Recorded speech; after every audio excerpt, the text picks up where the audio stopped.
আমরা তো অনেকে অনেক ধরনের হালুয়া তৈরি করে থাকি। আমি আজকে খুবই ভিন্ন রকমের একটা হালুয়া তৈরি করলাম। এটা হচ্ছে বেসনের হালুয়া। বেসন দিয়েও যে এত মজার হালুয়া বানানো যায় আপনারা না তৈরি করলে বুঝতে পারবেন না। আসসালামু আলাইকুম, welcome back to my channel. আমি তামান্না চলে আসলাম নতুন আরও একটা রেসিপি নিয়ে। আশা করছি বরাবরের মতো ভালো লাগবে। তো আজকে আমি তৈরি করব বেসন দিয়ে হালুয়া। তো শুরুতে আমি যেটা করব, এখানে 1 কাপ বেসন নিয়েছি আর এগুলোকে আমি পানি দিয়ে গুলিয়ে নেব। তো পানি অল্প অল্প করে দিয়ে তারপর হচ্ছে এগুলো আমি গুলিয়ে নেব খুব সুন্দর করে। তো এটাকে কিন্তু বেশ কিছুক্ষণ রেস্টে রাখলে সবচাইতে ভালো হয়। তো আমি সময় কম ছিল তাই রাখতে পারিনি।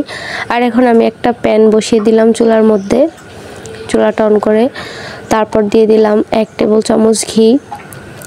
ঘিটা মেল্ট হওয়ার পর্যন্ত অপেক্ষা করব। আর এই ঘিটা মেল্ট হওয়ার পরে আমি হচ্ছে এখানে দিয়ে দিব এলাচ আর তেজপাতা, এগুলো দিয়ে দিব। তাহলে বেসনের যে একটা স্মেল থাকে, কাঁচা স্মেল, ওটা চলে যাবে। তো এখন এগুলো দিয়ে কিছুক্ষণ ভেজে নিব ঘিয়ের মধ্যে। আপনারা কেউ যদি বেসনের হালুয়া তৈরি করে থাকেন তাহলে আমাকে কিন্তু কমেন্টে জানাতে পারেন। আর কিভাবে তৈরি করেছিলেন সেটাও কিন্তু আমাকে কমেন্টের মাধ্যমে জানাতে পারেন। তো আমার যখন এগুলো থেকে খুব সুন্দর একটা স্মেল বের হয়েছিল, তারপর আমি হচ্ছে বেসন গুলানোটা দিয়ে দিচ্ছি। আর এই পর্যায়ে একদম নাড়তে থাকতে হবে। আর এখানে আরও পানি অ্যাড করতে হবে, কারণ বেসন যেহেতু শুকনা ছিল, ভালোভাবে ভিজেনি। তো সেজন্য এটা বারবার হচ্ছে ঘন হয়ে যাচ্ছে, লেগে যাচ্ছে এরকম। তো এটা অনবরত নাড়তে হবে। হ্যান্ড উইক্স দিয়ে নাড়লে আরও বেশি ভালো হয়। তো দেখুন নিমিষে পানিগুলো একদম টেনে যাচ্ছে। চুলার আঁচটা কিন্তু একদম লোতে আছে তারপরেও। তো এভাবে করে আমি ভালো করে মিক্স করে নিচ্ছি। তো আপনারা চাইলে পানির পরিবর্তে এখানে দুধও দিতে পারেন। আমি পাউডার মিল্ক অ্যাড করব পরে। আপনারা এখানে দুধ দিয়েও এটা পুরোটা রান্না করতে পারেন। তো আমি আবারও একটু পানি দিয়ে দিলাম এটা সম্পূর্ণটা মিক্স করার জন্য। যেহেতু আমার বেসনটা ভেজানো কম হয়েছে তাই একটু একটু দলা পাকিয়ে যাবে, এটা সমস্যা নেই, পরবর্তীতে ঠিক হয়ে যাবে।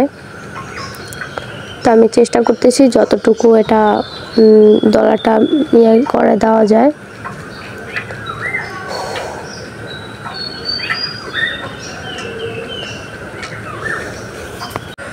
কেউ যদি আমার চ্যানেলে নতুন ভিজিট করে থাকেন, যদি ভালো লাগে প্লিজ আমার চ্যানেলটা সাবস্ক্রাইব করবেন, একটা লাইক দিবেন। আর কেমন লেগেছে সেটা কমেন্ট করে জানাতে ভুলবেন না কিন্তু। তো আমি এখন এখানে আরও পানি দিয়ে দিচ্ছি। তো মূলত হচ্ছে এটা যদি ভালোভাবে ভিজতো তাহলে আর হচ্ছে এত পানি লাগতো না। তো যাই হোক, আমি আবার খুব ভালো করে এটাকে পানির সাথে মিক্স করে নিব। তো পুরো রান্নাটা কিন্তু নাড়ার উপরেই থাকতে হবে, না হলে লেগে যাবে।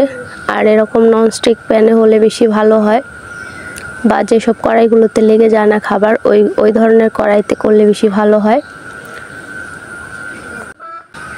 এটা অনেকটা বুটের ডালের হালুয়া খেতে যেমন হয়, অনেকটা ওরকমই।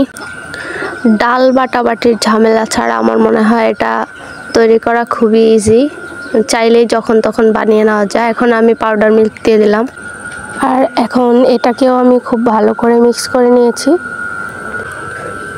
চুলার আঁচটা একদম লোতে রেখেছি আর এখন মোটামুটি এটা কিন্তু আঠালো হয়ে এসেছে, প্যানের গা থেকেও উঠে আসছে। আর এই পর্যায়ে আমি একটু ঘি দিয়ে দিলাম, তাহলে খুব সুন্দর একটা স্মেল আসবে। আর এখন আমি একটা ছোট্ট ট্রেতে নিয়ে নিচ্ছি, এটাকে সুন্দর করে ছড়িয়ে দিব এগুলোকে। এরকম হচ্ছে ট্রেতে নিলে বেশি ভালো হয়, বা গোল ছড়ানো প্লেট। তো এটার মধ্যে আমি সুন্দর করে নিয়ে নিচ্ছি। তারপর ঠান্ডা হতে দেব। ঠান্ডা হওয়ার পরে হচ্ছে আমি এটাকে সুন্দর করে মন মতো শেপ দিয়ে কেটে নেব। তো এই তো ঠান্ডা হয়ে গিয়েছে।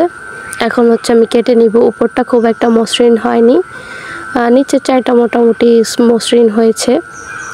তো যেহেতু এই যে বেশি কম ভেজানো হয়েছে তাই একটু এমন হয়েছে।